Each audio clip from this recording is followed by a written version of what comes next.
कैसे हैं आप सब? उम्मीद करता हूं कि आप सब लोग अच्छे होंगे। जैसा कि हम लोगों ने पिछली क्लासेस में देखा था, हम लोगों ने अबाउट पाइथन वगैरह, पाइथन के बारे में क्या है, पाइथन किस तरीके से काम करती है, इसके बारे में हम लोगों ने पुरानी वीडियो में डिस्कस किया था। आज का जो हमारा नया टॉपिक है वो पहले चैप्टर से ही है, और जो फर्स्ट हमारा जो टॉपिक है वो source code and object code है। इसके अलावा आज हम लोग जानने की कोशिश करते हैं ब्रीफ डिस्क्रिप्शन ऑफ प्रोग्रामिंग। इसके अलावा नेक्स्ट टॉपिक हम लोग पढ़ेंगे कंपाइलेशन। कंपाइलेशन के अंतर्गत हम लोगों ने पिछली वीडियो में हम लोगों ने पढ़ा भी था असेंबलर और कंपाइलर एंड इंटरप्रेटर। इसके बारे में आज थोड़ा सा डीप डिस्कस करेंगे। इसके अलावा प्रोग्राम को कैसे लिंक करते हैं, उसको मेमोरी में कैसे लोड करेंगे, यह जानने की कोशिश करेंगे। साथ ही साथ इसके हम लोग पढ़ने की कोशिश करेंगे टेस्टिंग एंड डीबगिंग। टेस्टिंग के अंतर्गत हम कई तरीके की टेस्टिंग पढ़ेंगे, इसके अलावा वेरिफिकेशन पढ़ेंगे और उसके अलावा वैलिडेशन भी पढ़ने की कोशिश करेंगे। इसके अलावा डीबगिंग के अंतर्गत टाइप्स ऑफ एरर जो प्रोग्रामिंग करने के दौरान आती हैं वो कितने प्रकार की होती है, उन्हें कैसे सॉल्व करते हैं, ये सारी चीज़ें जानने की कोशिश करते हैं। तो आइए दोस्तों चलते हैं ज़्यादा टाइम वेस्ट ना करके। सबसे पहले चीज़ जो हम लोगों ने पहला फर्स्ट पॉइंट जो रखा है वो रखा है सोर्स कोड। इसके बारे में जानने की कोशिश करते हैं। तो आप लोगों को अगर पुराना वीडियो में अगर आपने पुराना वीडियो सही से देखा है तो उसमें याद होगा कि आपको मैंने वहाँ पे एक मैसेज प्रिंट करवाया था स्क्रीन पर इंटरप्रेटर का यूज करके या पाइथन के जरिए, जहाँ पर एक मैसेज प्रिंट हुआ था। ठीक है, तो सबसे पहली चीज है सोर्स कोड है क्या। सोर्स कोड एक तरीके का सॉफ्टवेयर, एक वर्जन है जो कि यूजर खुद डिजाइन करता है। जैसे वो सिंपल सा प्लेन टेक्स्ट लिखता है, उसके लिए कोई भी वो आईडी यूज करता है, या डिफरेंट टाइप के प्रोग्रामिंग लैंग्वेज में अलग अलग ही आईडीएल भी होते हैं जिन्हें वो यूज करता है। तो चूंकि हम लोग पाइथन पढ़ रहे हैं तो पाइथन का ही एग्जांपल लेते हैं और पाइथन के जरिए ही समझते हैं और वहाँ पे क्या सोर्स कोड होता है वो चीज़ जानने की कोशिश करते हैं। तो सबसे पहली चीज़ यहाँ पे हम लोग जैसे कि पाइथन या इंटरप्रेटर जब स्टार्ट करते हैं तो इंटरप्रेटर आप जहाँ पे हम लोगों ने पुराना मैसेज लिखा था प्रिंट और उसके बाद सीधे प्रिंट करवा दिया था मैसेज को।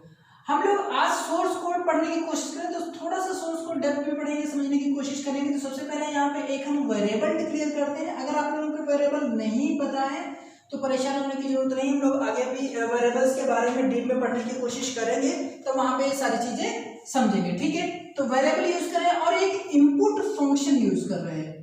इनपुट फंक्शन के अंतर्गत ब्रैकेट लगा रहे हैं, इनपुट फंक्शन का यूज कर रहे हैं। उसके बाद हम लोग एक ब्रैकेट लगा रहे हैं, ब्रैकेट के बाद डबल कोटेशन मार्क लगा रहे हैं और डबल कोटेशन मार्क के बाद हमको जो मैसेज देना है वह मैसेज यहाँ पे हम लोग सिंपल टाइप कर देंगे। जैसे हमने यहाँ पे टाइप कर दिया, चूंकि हम लोगों का पहला प्रोग्राम है तो यहाँ पे हम टाइप कर दे रहे हैं व्हाट इज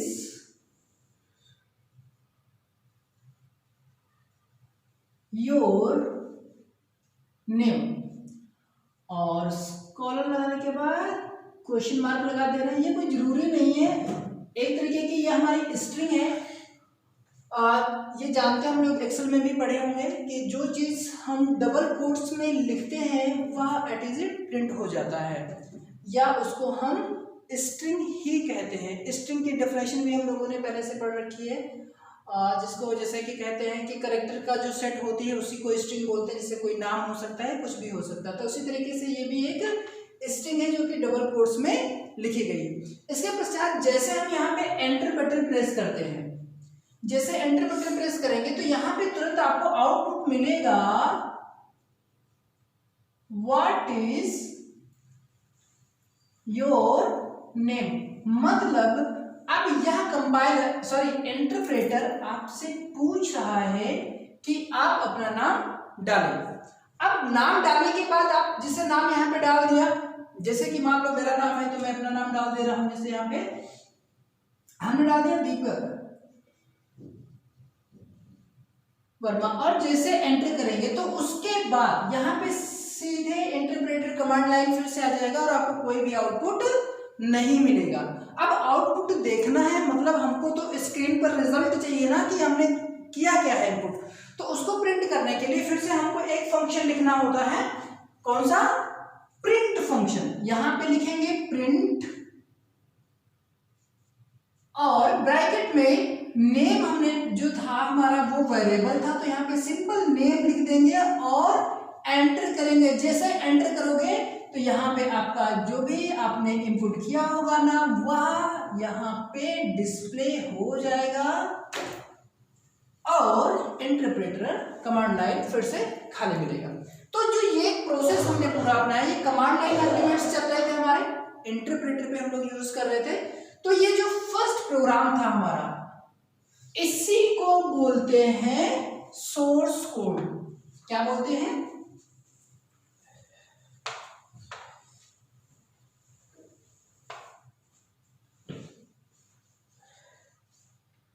सोर्स कोड। ठीक है, तो आई थिंक आप लोगों को समझ में आया होगा कि सोर्स कोड क्या होता है, और नहीं समझ में आया तो अभी इसको स्किप कर दीजिएगा, आगे हम लोग इन सब चीजों के बारे में डेप्थ में पढ़ेंगे। ठीक है, उसके बाद अगला जो हमारा पॉइंट है, फर्स्ट पॉइंट हम लोगों को हो गया हम लोगों का सोर्स कोड। अगर आप लोगों को नहीं भी समझ में आया है तो आप लोग कमेंट करके भी पूछ सकते हो। ठीक है, तो अगला जो हमारा टॉपिक है वो था ऑब्जेक्ट। अगला टॉपिक है हमारा ऑब्जेक्ट। अब ऑब्जेक्ट क्या होता है? हालांकि ऑब्जेक्ट के बारे में हम लोग जानते हैं, जैसे कोई भी पेन है, पेंसिल है, ये सब चीजें क्या है? कोई ना कोई एक ऑब्जेक्ट ही है। इसके अलावा प्रोग्रामिंग लैंग्वेजेस में भी हम लोगों ने चीजें कुछ पढ़ी थी जिन्हें हम ऑब्जेक्ट बना करके यूज करते थे। हालांकि पाइथन में तो वेरिएबल भी जो आप डिक्लेयर करते हो वह भी एक ऑब्जेक्ट ही होता है। तो अगर ऑब्जेक्ट कोड की डेफिनेशन हम लोग समझने की कोशिश करें तो सोर्स कोड को प्रोसेस करने के बाद ऑब्जेक्ट कोड एक कंपाइलर का आउटपुट होता है। अर्थात मैं यहाँ पे ये कहने की कोशिश कर रहा हूँ या ये समझाने की आपको कोशिश कर रहा हूँ कि जब हम सोर्स कोड को कंपाइल करते हैं और कंपाइलेशन के पश्चात जो हमको रिजल्ट मिलता है या स्क्रीन पर दिखाई देता है तो उसे उस आउटपुट को ही ऑब्जेक्ट कोड कहा जाता है। ठीक है, तो आई थिंक आपको ये भी समझ में आ गया होगा कि ऑब्जेक्ट क्या होता है। तो यहाँ पे अगर मैं बात करूं तो ये हमारा जो है ये है ऑब्जेक्ट, सॉरी ये है हमारा आउटपुट। ठीक है, अब यहाँ पे इंटरप्रेटर, ये आउटपुट मिलने से पहले इंटरप्रेटर चला होगा तो ऑब्जेक्ट फाइल जो बनी वो इंटरप्रेटर ने बनाई होगी ऑब्जेक्ट फाइल, और वह ऑब्जेक्ट फाइल सिस्टम के लिए बनी होगी। ठीक है, यानी उस ऑब्जेक्ट फाइल को हम लोग रीड नहीं कर सकते या हम लोग उसको समझ नहीं सकते। उस ऑब्जेक्ट फाइल को सिर्फ और सिर्फ कंप्यूटर ही समझ सकता है और उसके पश्चात ही हमको आउटपुट मिलता है। यानी हम कहने का हमारा मतलब ये हुआ कि जब हम सोर्स कोड इनपुट करते हैं, जैसे ही उसको एग्जीक्यूट करने के लिए बोलते हैं, तो जब वो एग्जीक्यूशन होता है, एग्जीक्यूशन यानी आउटपुट आने तक सोर्स कोड इनपुट करने के बाद जब उसको कंपाइल करवाते हैं तो वो एक नई फाइल ऑब्जेक्ट फाइल जनरेट करता है। ठीक है, वह ऑब्जेक्ट फाइल को कंप्यूटर अपनी भाषा में ट्रांसलेट करता है, उसको समझता है और उसके बाद आपको आउटपुट मिलता है। तो ये ऑब्जेक्ट कोड हो गए या ऑब्जेक्ट हो गए। अब इसके बारे में आगे हम लोग चीज पढ़ते हैं। हमारे पास जो नया टॉपिक आता है अगला वो है थोड़ा सा इसी चीज को डिस्क्रिप्शन डेप्थ में समझाया गया है डायग्राम के अकॉर्डिंग। तो brief description in programming languages के बारे में पढ़ने की कोशिश करते हैं, समझने की कोशिश करते हैं। जो हम जो टॉपिक है अगला brief description of programming languages है, तो इसके बारे में थोड़ा डीप पे समझने की कोशिश करते हैं। एक्चुअल में जो हमारा प्रोग्रामिंग होता है, प्रोग्रामिंग लाइफ साइकिल एक प्रोसेस या हम ये कह सकते हैं एक सीरीज होती है। ठीक है, जो प्रॉब्लम को इम्प्लीमेंटेशन, इसके अलावा उसे टेस्ट करना, उसमें एरर फाइंड आउट करना या एरर फाइंड आउट करने में यूजर की मदद करते हैं। तो ये एक पूरा प्रोसेस होता है। प्रोसेस मतलब प्रोसेस में एक से ज्यादा या मल्टीपल चीजें होती हैं। तो जिसमें सबसे पहली चीज होती है प्रोग्राम या प्रोग्राम सॉल्विंग। तो सबसे पहला टॉपिक जो है हमारा, उसको समझने की कोशिश करते हैं, analysis and specification. Analysis and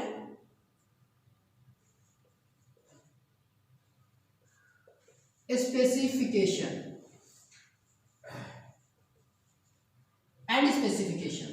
या इसको हम जनरल सॉल्यूशन भी बोलते हैं। इसको क्या बोलते हैं?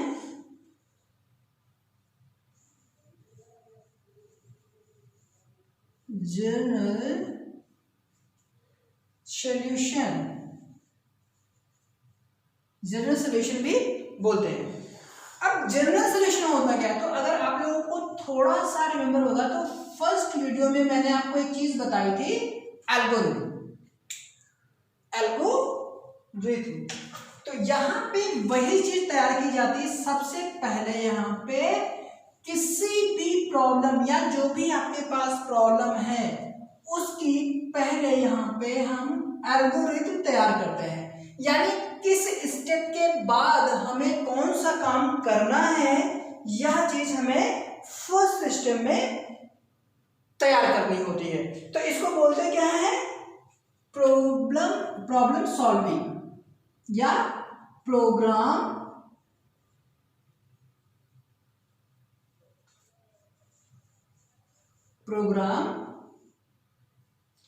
सॉल्विंग। ठीक है। अब दूसरा जो नेक्स्ट टॉपिक आता है हमारा, इसी के अंतर्गत आता है स्पेसिफिक सॉल्यूशन, यानी जो हमने यहाँ पे एल्गोरिथम तैयार की है। क्या तैयार किया है? एल्गोरिथम जो तैयार की है, अब उसी का इम्प्लीमेंटेशन कैसे करना है। तो मतलब जो रियल प्रोग्रामिंग होती है या हम जिसको हम बोलते हैं सोर्स कोड, वो चीज है। तो सबसे पहली चीज वही चीज यहाँ पे है, या हम जिसको बोलते हैं प्रोग्राम लिखना। तो यहाँ पे स्पेसिफिक सॉल्यूशन। ठीक है। अगला जो हमारा जो टॉपिक है वो क्या है? नेक्स्ट कंडीशन, स्पेसिफिक सॉल्यूशन, या इसको बोलते हैं हमें प्रोग्राम। अर्थात यहाँ पे हम सोर्स कोड टाइप करते हैं, तो इसको बोलते हैं इम्प्लीमेंटेशन।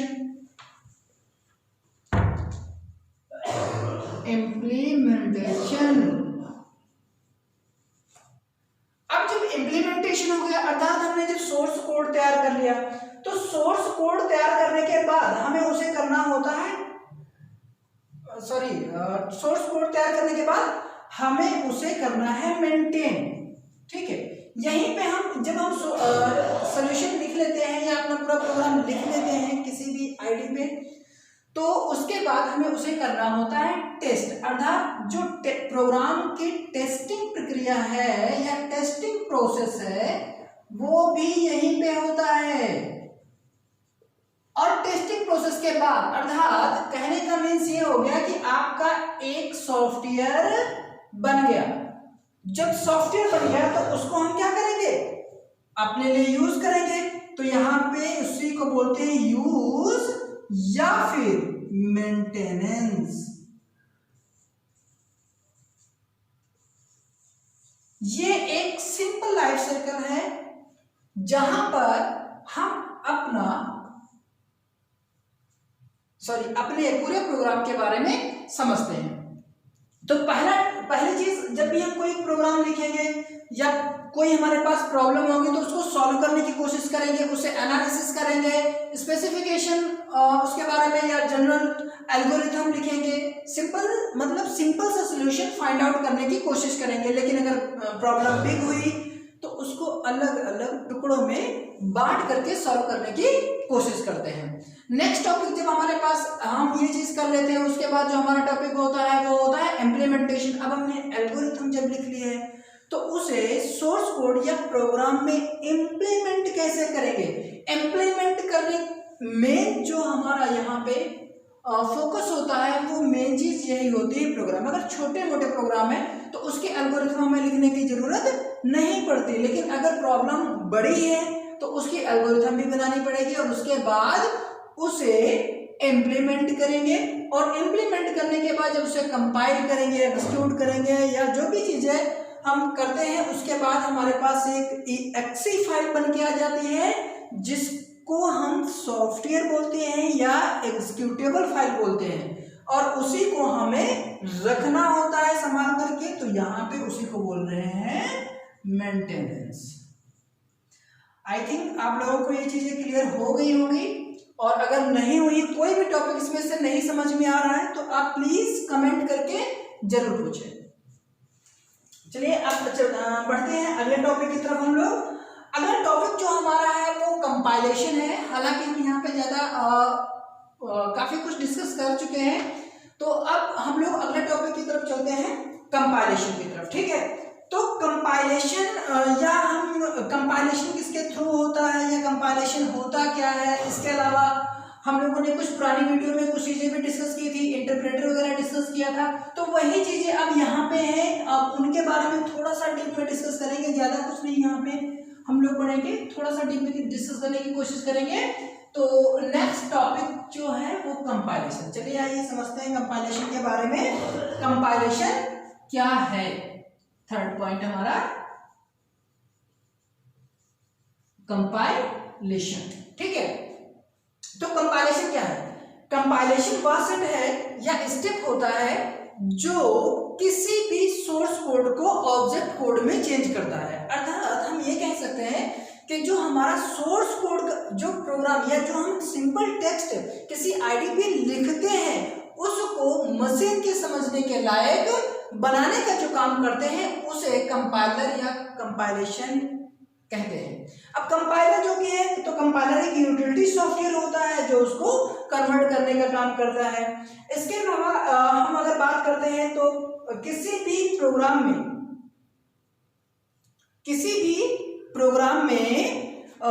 जो प्रॉब्लम दूर करने के तरीके होते हैं वो 3 तरीके से या 3 प्रोग्राम से, यूटिलिटीज प्रोग्राम्स के जरिए आप उन्हें दूर कर सकते हो। ठीक है, उसके बारे में आगे बात करेंगे, अभी थोड़ा सा समझ लेते हैं और कंपाइलेशन के बारे में। कंपाइलर जैसे हमने बात की थी, कंपाइलेशन अर्थात कंपाइलर, तो कंपाइलर है क्या? कंपाइलर एक यूटिलिटीज प्रोग्राम है जो हाई लेवल प्रोग्रामिंग लैंग्वेज को, या जिसको हम बोलते हैं HLL शॉर्ट में, उसको लो लेवल प्रोग्रामिंग लैंग्वेज, या हम उसको बोलते हैं मशीनिंग भाषा या बाइनरी भाषा में कन्वर्ट करता है। कंपाइलर मुख्यतः 2 तरीके से कार्य करता है, इसको भी समझ लेते हैं। कंपाइलर 2 तरीके से कार्य करता है। ठीक है, तो पहला जो स्टेप होता है वो होता है finding error in this program, मतलब प्रोग्राम में फाइंडिंग एरर दिस प्रोग्राम। जो भी हमने प्रोग्राम लिखा है उस प्रोग्राम को जब कंपाइल करते हैं तो उस प्रोग्राम की वह गलतियां या एरर्स को छांट करके देता है। ये सजेशन बॉक्स में आपको दिखाता है कि उसमें किस तरह की गलती आ रही। नेक्स्ट जो सेकेंड पॉइंट होता है, ऑब्जेक्ट कोड को एग्जीक्यूशन के लिए भेजना, मतलब कि जो हमने कोड तैयार किया है, जो ऑब्जेक्ट कोड जब कंपाइल हो जाएगा उसके बाद जो ऑब्जेक्ट कोड होगा उस ऑब्जेक्ट कोड को कंप्यूटर तक या एग्जीक्यूशन के लिए भेजने का काम करता है, वो भी कंपाइलर ही करता है। तो मेरे हिसाब से कंपाइलर आपको क्लियर हो गया होगा इसके बारे में। अब आगे बढ़ते हैं, प्रोग्रामिंग लैंग्वेज जो हमारा है, प्रोग्रामिंग लैंग्वेज को कैसे हैंडल किया जा सकता है, तो बेसिक जो है उसको समझने की कोशिश करते हैं। कोई भी प्रोग्रामिंग लैंग्वेज हो किसी भी प्रकार की, या जो भी प्रोग्रामिंग लैंग्वेज अब तक बनी है, उन सभी प्रोग्रामिंग लैंग्वेजेस को 3 यूटिलिटीज प्रोग्राम्स के जरिए हैंडल किया जाता है। मतलब इसके अंतर्गत जो फर्स्ट पॉइंट होता है जिसको हम बोलते हैं असेंबलर। क्या बोलते हैं? असेंबलर। असेंबलर का काम ये होता है, जो हमारी असेंबली भाषा होती है जिसको हम असेंबली लेवल लैंग्वेज या मशीन लैंग्वेज से बेटर जिसको मानते हैं, तो उसको कंपाइल करने का काम जो करता है उसको बोलते हैं असेंबलर, जिसमें मिनोमिक्स नामक कोड शामिल होते हैं। तो इसका जैसे यहाँ पे हमने एक बात हमने बताई आपको कि असेंबली लेवल लैंग्वेज के लिए जो यूज हो रहा है उसको क्या बोलते हैं? असेंबलर। सेकेंड पॉइंट आता है कंपाइलर। तो कंपाइलर के बारे में मैंने आपको अभी बताया, आई थिंक आपको वो वहां पे समझ में आ गया होगा, तो यहाँ पे ज्यादा हम लोग डिस्कस नहीं करेंगे। तो कंपाइलर के अंतर्गत जो हमारी भाषाएं, प्रोग्रामिंग भाषाओं को कंपाइल किया जाता है वो होती है हाई लेवल लैंग्वेज। ठीक है, हाई लेवल लैंग्वेज जो भी होती हैं वो सभी कंपाइलर के अंतर्गत, या फिर थर्ड जो पॉइंट होता है जिसको हम बोलते हैं क्या? इंटरप्रेटर। इन दोनों की मदद से हम उसे लो लेवल लैंग्वेजेस में कन्वर्ट करते हैं। तो आई थिंक आप लोगों को यहां तक समझ में आया होगा। अब हम लोग जो नेक्स्ट पॉइंट है उसकी तरफ बढ़ते हैं। जो कंपाइलेशन का प्रोसेस चल रहा था, कंपाइलेशन का ही प्रोसेस अभी तक चल रहा है। तो कंपाइलर असेंबलर के जरिए उसको असेंबली लैंग्वेज को कंपाइल किया जाता है, हाई लेवल लैंग्वेज को कंपाइलर के जरिए कंपाइल किया जा सकता है, या इंटरप्रेटर के जरिए भी हाई लेवल लैंग्वेज को कंपाइल किया जा सकता है। अब सबसे पहली चीज है, ये हम कंपाइल करेंगे किसको? तो इसके लिए मैंने अभी आपको एक चीज बताई थी, सोर्स कोड। तो सोर्स कोड होता क्या, कहाँ उसे लिखेंगे, इस चीज को भी समझ लेते हैं। तो उसको भी एक डायग्राम के जरिए समझने की कोशिश करते हैं।